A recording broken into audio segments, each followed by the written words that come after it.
Hi everyone!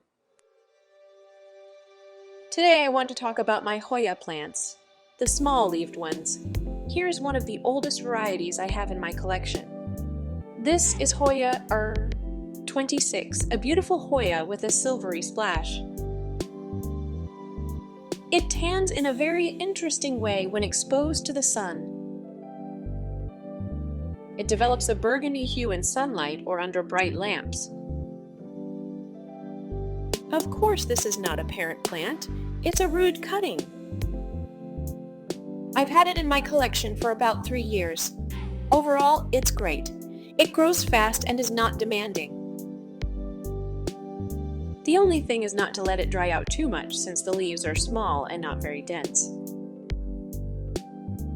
This happens to me because I tend to let my Hoyas dry out too much, and sometimes I have to rescue and propagate them when they completely dry out. That's how my Hoya looks like. The next Hoya in my collection is Hoya Bella album Arginata. It has beautiful variegation along the leaf edges. This Hoya is still small for me. I planted several cuttings in a glass. There is another specimen as well. It doesn't grow very fast. At first we didn't get along, but now it seems to be doing fine. It's a beautiful variety. It even tries to bloom. There's an inflorescence on top. I'm not really counting on it. I want it to grow to a decent size. It also enjoys being exposed to the sun. A red stripe appears along the edge of a new leaf. It looks very decorative.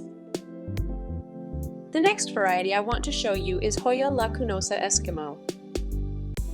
This variety turned out to be demanding for me. I have other Hoya Lacunosa varieties, but this one, we couldn't find common ground. It periodically dries out. The leaves become thin. I have some leaves with such a shape. Overall, it's certainly a beautiful variety. It's supposed to be more silvery, but it turns green. Even now, when I was gathering Hoyas for this video, it fell off. Why is it so wet? Because it fell off. Everything came out of the pot.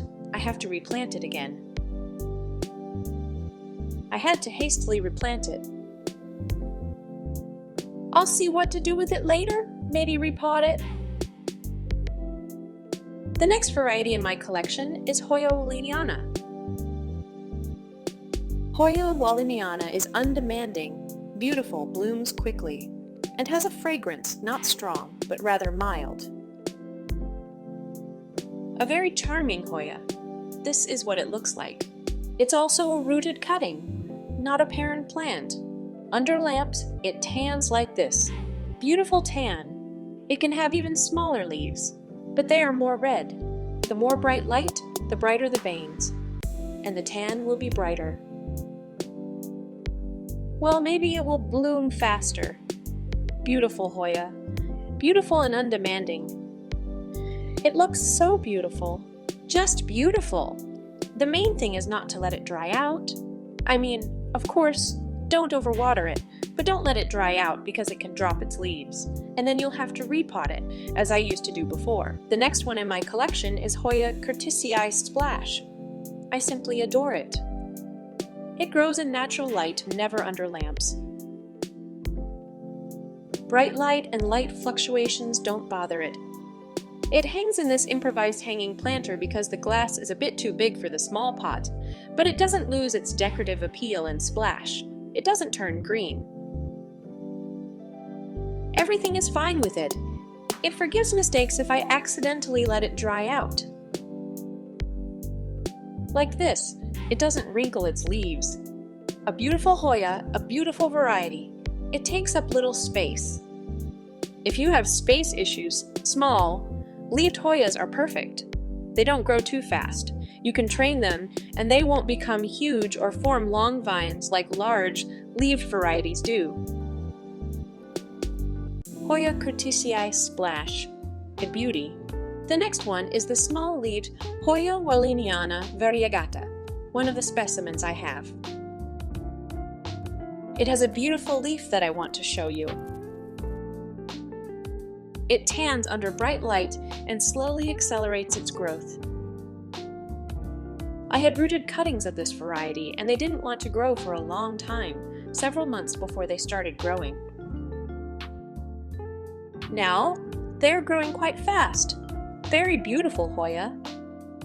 I hope that someday I will have a large specimen. Here's Hoya Walliniana variegata. I showed them recently.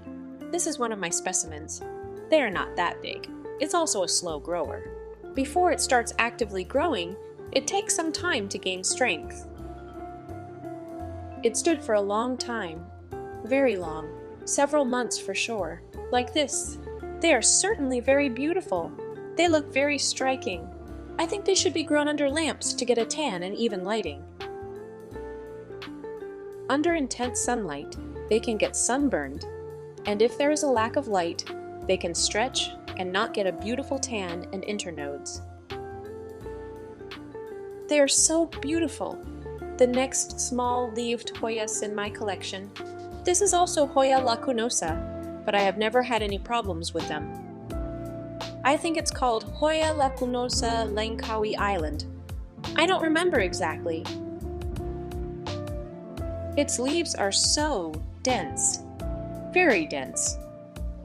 It hasn't bloomed for me yet, but I think it will bloom soon like all Hoya Lacunosa. Beautiful! It grows and hangs on my windowsill. It doesn't require special lighting since its leaves are green. It doesn't need specific lighting. It looks very decorative. This is how I wrapped it. This is how it grows. Only in one direction for now.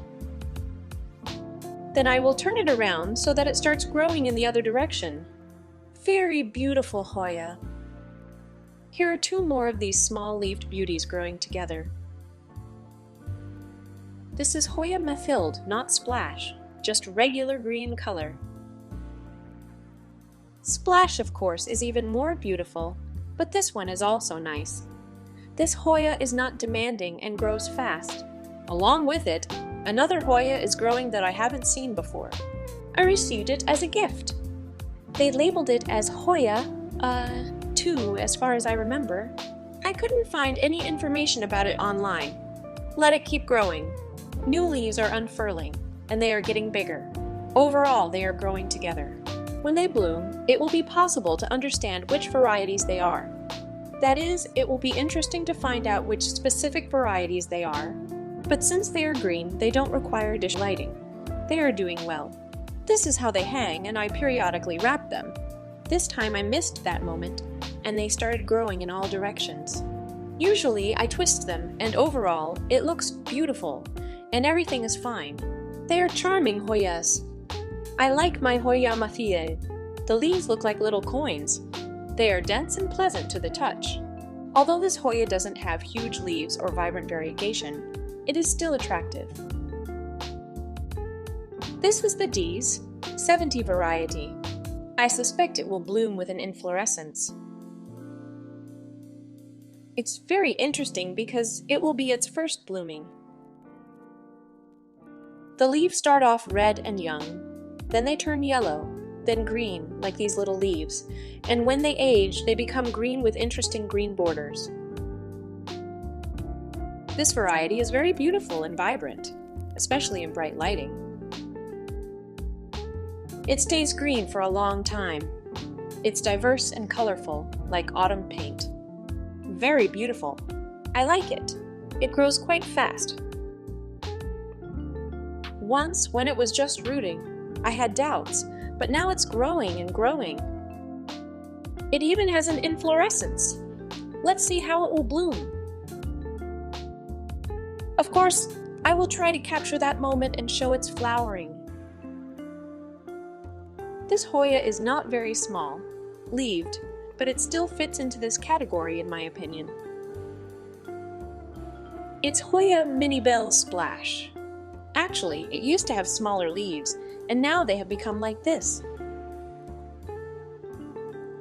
It seems to have grown and matured. Such beauty. Yes, the leaves are beautiful. They are covered in silver and it grows quite fast. Very quickly. Not all the leaves are colored the same, but it can produce both green leaves and splash. So there's no need to trim them. As for cuttings, I lost them. I don't know which variety this is. Look at this node. 2 leaves are not very noticeable. And then this kind of leaf. Everything here happens by chance. Perhaps when this leaf receives more light, it becomes more silvery. In any case, it's a beautiful Hoya, not demanding. The leaves are very dense, like succulents, so even if you let them dry out like I did, it will forgive you. Such beauty. And finally, let me show you another Hoya with long leaves. This is Hoya stigelatis. It has a silvery splash and coloring on the reverse side of the leaf. The color of its coloring can be described as dark pink, caused by sunlight. Of course, I know that many people don't like it. They think it looks like a herbarium and appears lifeless. But I don't know, I like it. Very lovely. Actually, at first, I couldn't get along with it. Somehow, we couldn't find common ground. But now, everything is fine.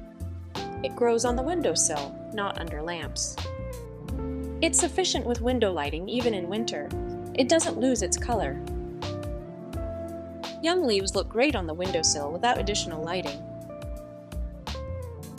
This is our beautiful Hoya stigelatis. I think I've shown everyone I wanted to, but actually, my Hoya Lacunosa fell down after that. I completely forgot what I wanted to talk about and show. If you have any care-related questions, ask and I'll try to answer. Let me show the overall view of my beauties once again. Small-leaved Hoyas are a great option for those who have limited space for growing Hoyas. They won't take up much space like the large-leaved Hoyas do. You can easily wrap them around an arch or support. Or they can grow in a trailing manner like my big specimens. These are the beauties. Thank you all for watching, commenting, and providing feedback. That's all. Thank you, everyone. See you in the next video.